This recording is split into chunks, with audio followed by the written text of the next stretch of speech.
On today's show, the Cleveland Cavaliers have won 12 straight games for the third time this season. They also become the first team in the NBA to clinch a playoff berth. We'll talk about that, their win over Miami, and so much more on today's edition of Locked On Cavs.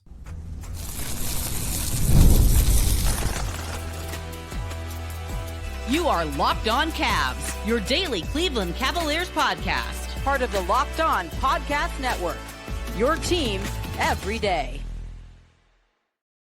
What's up, everybody? My name's Danny Cunningham. You might know me from my time covering the Cleveland Cavaliers, places like my Substack, The Inside Shot, 92.3 The Fan, Cleveland Magazine, and a number of other stops along the way. I want to say thank you to you for making Locked On Cavs your first listen today and every day. You can find the show anywhere you get your podcasts, Apple, Spotify, anywhere else. Drop us a 5-star rating. Leave us a nice review. Be a friend.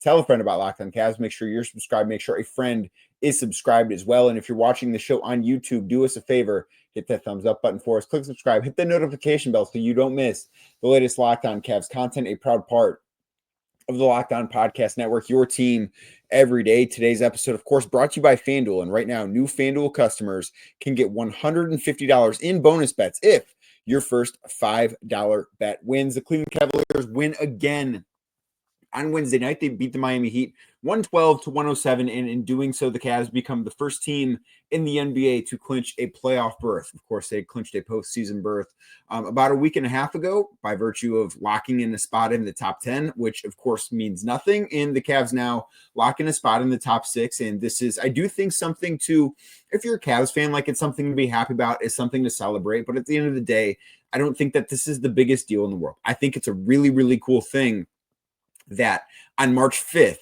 they clinched a playoff spot. Like, it's so cool how early they clinched it, but this is not going to be their only achievement. This is not going to be their crowning achievement of the year. And as Donovan Mitchell spoke after the game against Miami on Wednesday, this was it's just part of the expectation. Like, this is a team that I don't think that anyone in that locker room would tell you that they expected to be 52-10 the way that they are, but they all expected to be a team that was in the playoffs. They all expected to be a team that had home court in the first round of the playoffs. Did they expect to have the 1 seed? Did they expect to be historically good? Probably not. And I think they would probably tell you that. Like, I don't think that's a thing where they're going to sit here and every team is going to say, you know, we expect to go out there and win every game. And you do have to have that mindset. But I don't think that this is something that they expected to truly happen.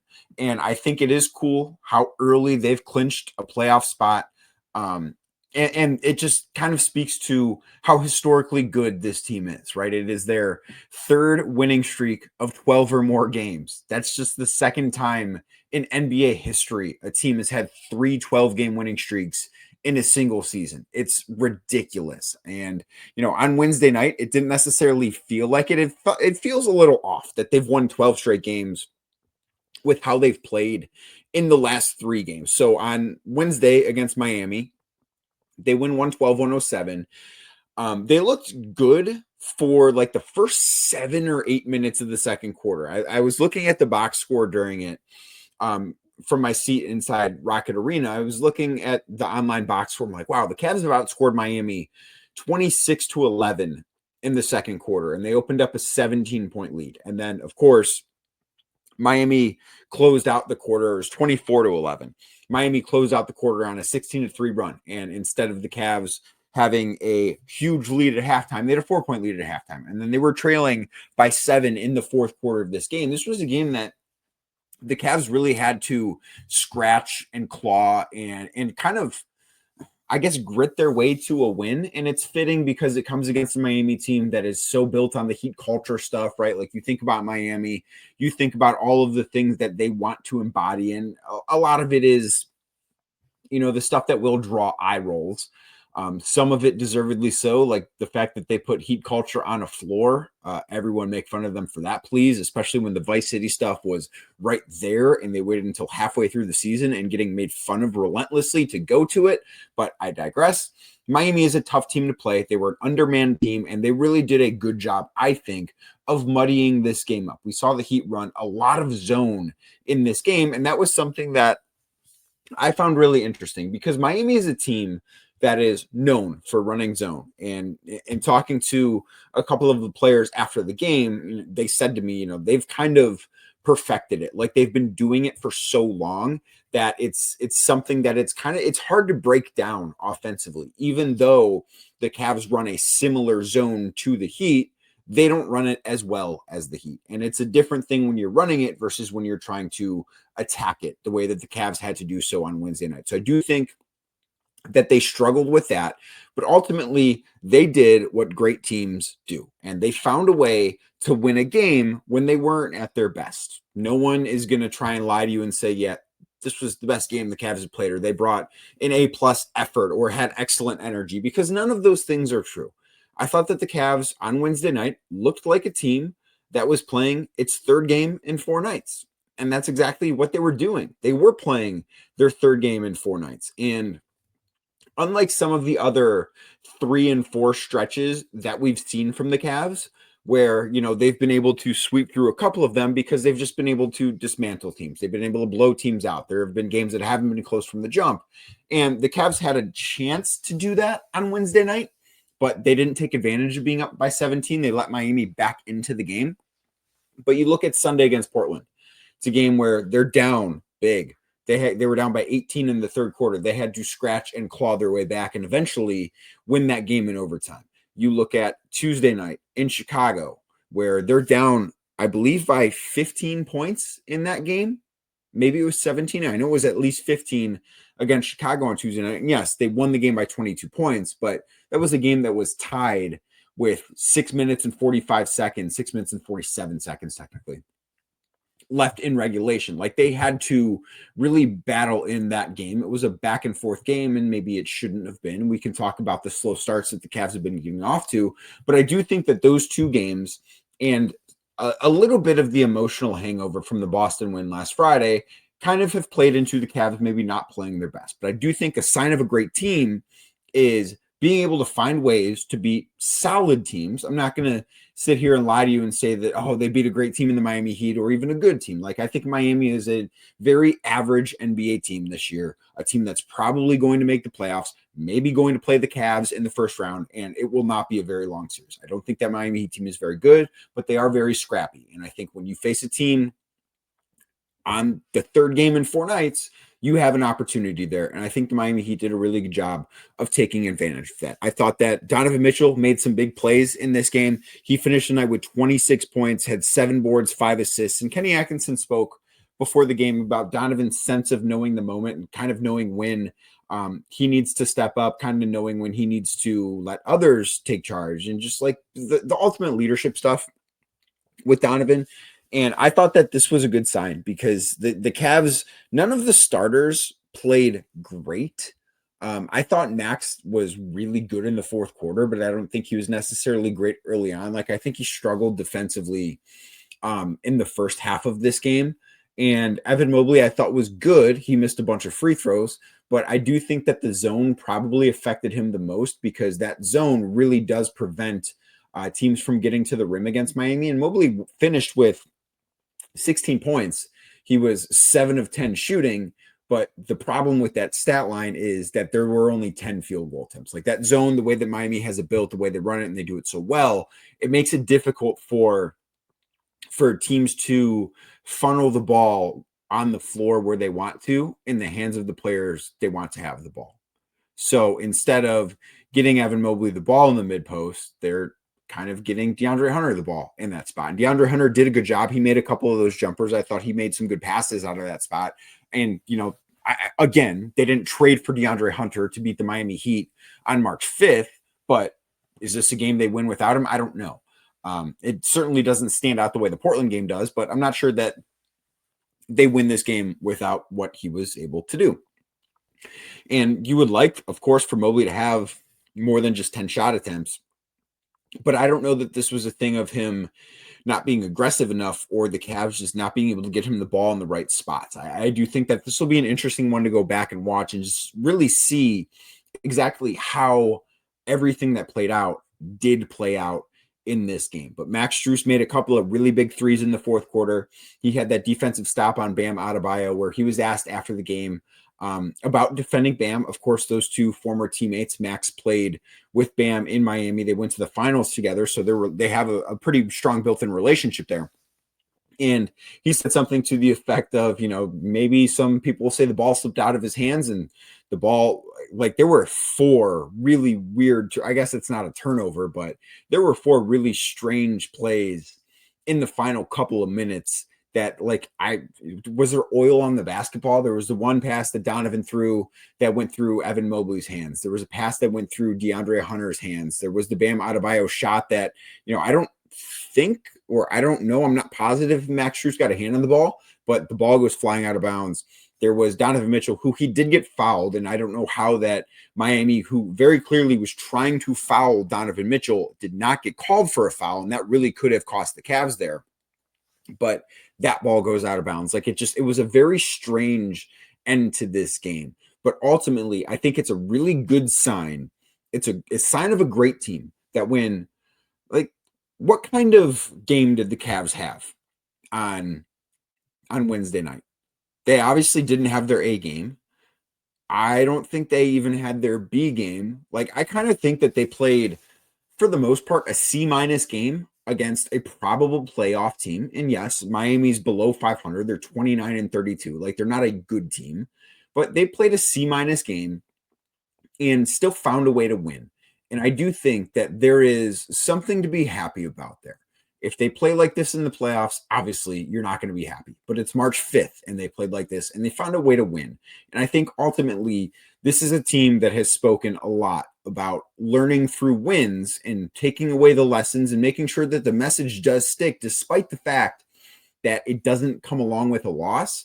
I think that this could be a really good example, and this past stretch of basketball could be a really good example of that. Again, they're the first team in the NBA this season to clinch a spot in the playoffs. They are 52-10. There is a lot to like about them. Obviously, they are a true championship contender. They are doing things that have very, very rarely been done in the NBA before. Now, they have gotten off to slow starts in the last several games now. It's been 4 games in a row where they've had to fight back to win. They have found a way to win all of those. But should we be concerned? And I'm not going to talk about the Boston game. I want to talk about the 3 games against lesser opponents in which the Cavs fell behind in. We'll do that next right here on Locked On Cavs.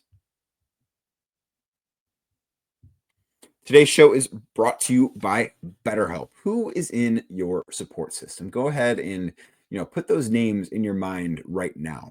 And we all need people to lean on. You're thinking of a few people right now, whether it's your friends, family, mentors, maybe people you have professional relationships with that you work with, people like that. Even the strongest leaders and even athletes, they know that asking for help is something that makes them better, which is what we want. Therapy is one of the best ways to build that strong support system. It's not just for tough times.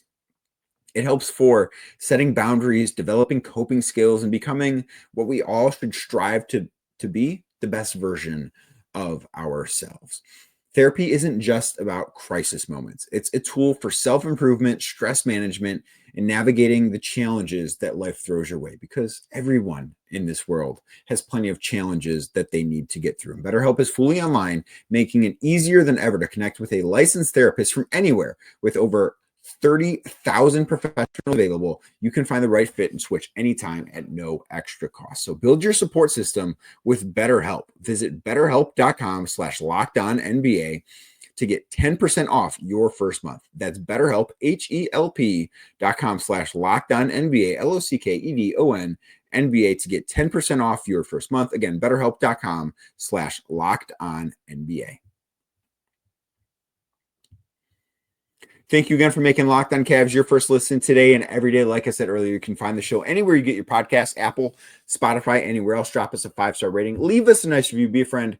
Tell a friend about Locked On Cavs. Make sure you're also subscribed to the Locked On Cavs daily newsletter, your one stop for ultimate team and league coverage delivered right to your inbox. You can sign up for free now at lockedondaily.com. That is lockedondaily.com. So the Cavs are, despite the fact that they have won 12 straight games, not playing their best basketball of the season. And I think that is something that's okay. I don't think it's the biggest issue in the world that they're not at full strength right now. They're not playing the best basketball they've played right now.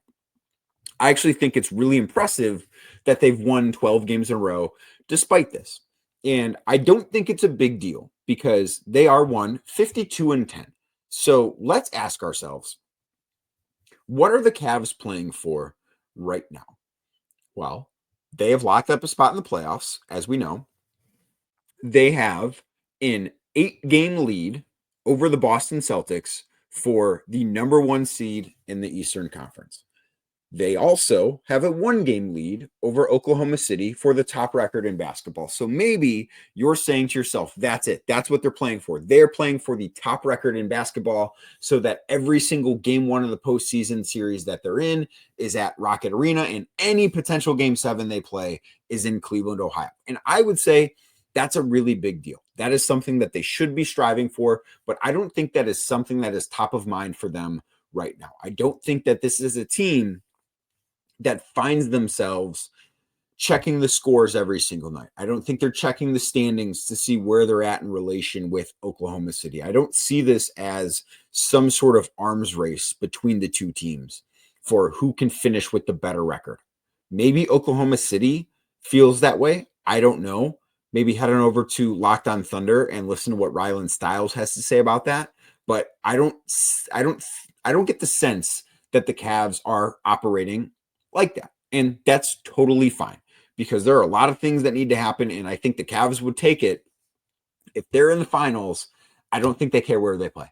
Of course, they want to be at home, but if they open up the finals, I think they'll be pretty happy that they made the finals and they're playing against OKC. And of course, if anybody other than the West comes out and meets the Cavs in the finals, that game 1 would be in Cleveland. Like, there's not a world in which the Cavs have so the Lakers and Denver right now are tied in terms of the standings. They're both 11 games back of OKC, which means they're 12 games back of the Cavs for the best record in basketball. So if any team other than OKC wins the West, like the finals would start in Cleveland. And that is something that matters in this conversation too. But they're 52-10. They've played great basketball. It's not all that concerning that in the month of March, they're not playing their best on a nightly basis, especially early in the month of March. And the other thing that I do keep thinking about here is they obviously had a very emotional win in Boston last Friday night. That was a big deal. There's no other way about it. And of course, everyone's going to downplay it a little bit, but I do think the Cavs really wanted that game. And I think that they really got up for that game, despite the fact that they got off to such an abysmal start where they're down 25-3 in the first quarter. So with that, I think, have seen them go through a bit of a post-Boston hangover, if you will, to where they're maybe not getting up for every single game the same way they did for the Boston Celtics. And it's hard for me to sit here and say, yeah, they should really be treating the Portland Trailblazers and the Chicago Bulls and the Miami Heat and the Charlotte Hornets on Friday the same way they treat that game against Boston. That's foolish. Like, you're not going to do that because these guys, they don't maybe scoreboard watch every night, but they know who they're playing. Like, they know that the last 3 opponents they've played have all been below 500. They know that Charlotte on Friday is abysmal. They're not going to treat those games with the same level of respect, I guess, if you will, or there's not going to be the same amount of juice in the building for those games. Like, yeah, there were some loud moments inside Rocket Arena on Wednesday night, but it was much louder when the Boston Celtics were in town. Like, it is going to be a thing that when the good teams are here, the game is going to it's going to feel different. And that's what happens when you have these great matchups. And the Cavs don't have many of them left this year, but they will happen in the playoffs and they'll feel vastly different. I think it's much easier for teams to get up for those moments than it is on a Wednesday night against the Miami Heat, the 3rd game in 4 nights. So I don't find that as something that is concerning. The other aspect of this too is if you go through the Cavs schedule, and while I think it's obvious that the Cavs have played better basketball than what they're playing right now, but if you go through their schedule, what's the other stretch of basketball this year that you look at and say, that's when the Cavs really didn't play all that great? It would be after they beat OKC. So they beat Oklahoma City on January 8th. Their next 2.5 weeks, really the rest of the month of January, they didn't play that great. And I don't think that was a big deal. So they beat Toronto, a bad Toronto team, in a game that they needed 40 points from Darius Garland to win. They got smoked by Indiana. They beat Indiana and they played okay, but it wasn't great. They got smoked by OKC. They had an okay win against a Minnesota team that wasn't healthy. They beat Phoenix, who now we know has the worst vibes of any team in the country. Then they lost 3 straight games to Houston, Philly, and Houston. And then they got back on track. But they had like a 2-week lull coming off of a very emotional win in a very high stakes game. And I don't think at this point in the season, this little, lapse will last for 2 weeks. But I also don't think it's that big of a deal that they are maybe sleepwalking through parts of these games and still finding a way to win. Because when you do get to the postseason, maybe not every postseason game is going to feel the same as that OKC game did or the Boston game did, especially in the first round. But they're not going to feel like the game felt on Sunday against Portland or Tuesday against Chicago or Wednesday night against Miami. Like, they're going to be bigger games. And I think that the Cavs will be much sharper. And I do think that because of how good this Cavs team, how great this Cavs team is, I should say, we've maybe lost a little bit of sight of the process here. It's very, very rare. It is incredibly rare for an NBA team to be this good in the regular season. And I think that maybe we've taken for granted just how good they've been on an every night basis. That's a really, really difficult thing to do. It is incredibly hard to be at your best 82 times. The Cavs have been at their best more often than almost any other team. The only team that is even in the conversation is Oklahoma City. They've been at their best so frequently. So if for a 3 or 4 game stretch, they find a way to win these games that they're not playing all that great in, and they realize it. Like, they know they're not sitting there celebrating the fact that they beat Miami. They know that they need to play better. But the fact that they are, one, learning these lessons now, because you would rather them not play their best in March and still win and be able to learn from it, but they're not satisfied. This isn't they're not throwing a party because they clinched a playoff spot. They're not throwing a party because they've won 12 straight games. They are looking at this as, there's a lot to learn from this game. And I think that is the exact approach that they should be having here. So I don't think there's any reason to be concerned, especially as they win. They are a great team. And what great teams do better, there are 2 things I think that great teams do that really good teams don't do. Great teams obviously can reach a higher level. The Cavs have, I think, maybe the highest ceiling in the NBA this year. But great teams also find ways to win when they don't play great. And the Cavs have done that the past 3 games. Of course, you would prefer that they do play great, but it's just not, it's not a feasible thing to expect them to play great night in and night out. There is one more thing I do want to talk about along those lines. Plus, Kevin Love made his return to Rocket Arena. That was a really cool moment, and a few historical stat bombs with the Cavs. So we'll do that next right here on Locked On Cavs.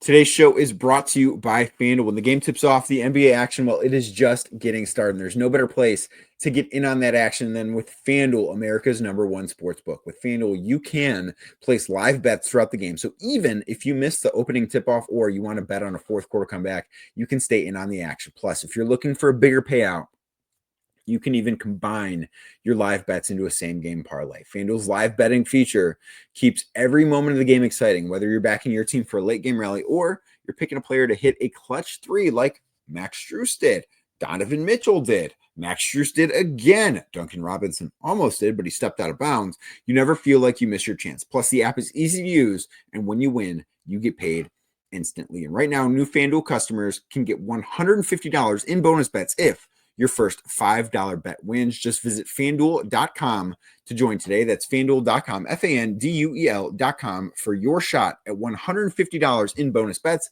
Make every moment more with FanDuel, the official sports betting partner of the NBA. Thank you again for making Locked On Cavs your first listen today. And if you're watching the show on YouTube, do me a favor, hit that thumbs up button for me, click subscribe, hit that notification bell so you don't miss the latest Locked On Cavs content. The one thing that I don't know if it's right to be concerned about, we're probably not at that point.